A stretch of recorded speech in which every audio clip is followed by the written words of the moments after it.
Hey there, it's Sarah from Hearth and Home Midwifery, and today I'm going to be talking about how to integrate older children into your birth experience. So, the first thing is that you're going to want to figure out if your kiddo is someone that you want integrated into your birth experience. Some moms know that their older child is really sensitive and intuitive and is really interested in the birth experience, and they know that it would be meaningful both for them as a birthing person and also for their child if their child was involved in the birth. This is often true for kids who are a little bit older, maybe 5 years and up, or for kids who are younger but who have expressed a big interest. And then other times people know that their kid is not the right fit for their birth. Maybe you have a really rambunctious 2-year-old and you just know that's not going to work for you. Really getting clear about whether you want your kid involved and in what capacity to start is the first step. And for planned home births, of course, it takes on a different significance because you're giving birth in the home, which is really different from going to a hospital. So, of course, if you can leave your older child at home while you go to the hospital, that's quite different than laboring in your bedroom where your kid is just down the hall or maybe even in the room with you. The second thing, once you've decided that you do want your kid involved in your birth, is to really help set them up for success by preparing them for labor.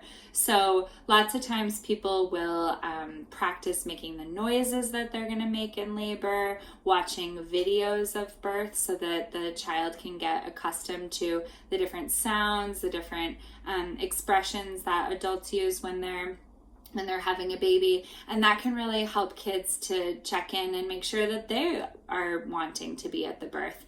Some kids are, again, very intuitive and are just excited about it, like to mimic the sounds, feel comfortable, and other children find it really scary to watch mom be in this labor space and to be making these sounds and, making these faces. So giving kids the opportunity to kind of check it out and then opt in or opt out can be a way that feels really safe and exciting for everybody.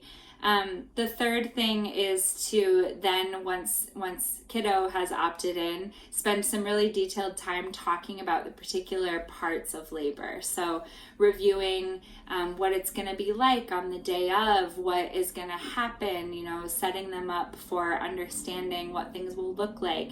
Is grandma going to come over? Are they going to have a special friend in the way of a sibling doula present?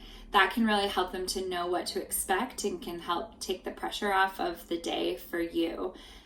Very often people will arrange to have a particular sibling doula, which is somebody who is there just to help the older kid to feel confident on the day. Which brings me to my fourth point. You really want to have a backup plan. So you might find that this labor is different than you thought it was going to be, or maybe you thought that your child would be ready and receptive to the labor experience, but they're just really not. They're not having a good day, or something is going on for them. It's really nice to have a backup plan, somebody who can pop over, somebody who's on call for your family, so that you can make different arrangements if that's necessary. In the case of a planned home birth, it's also really great to have a backup plan for your child in the event that a hospital transfer becomes necessary. You want to know that somebody's going to be able to come over and help your kiddo if you're going to have to go to the hospital unexpectedly during your labor. And as rare as that is for repeat parents, for people who have had babies before, it can happen. So it's nice to have everything kind of lined out. So those are the steps to helping to figure out how to get your older child involved in the birth, if that's the right thing for you. Again, everybody's different, including every child. And for some kids, it's a great opportunity and they absolutely love it. And for others, it's just not the right thing. And like with everything in midwifery care, it's an individual choice. You get to decide what's right for you. And it can be a really life-changing experience for older siblings if it is the right thing. So it's great to have these tips to get started.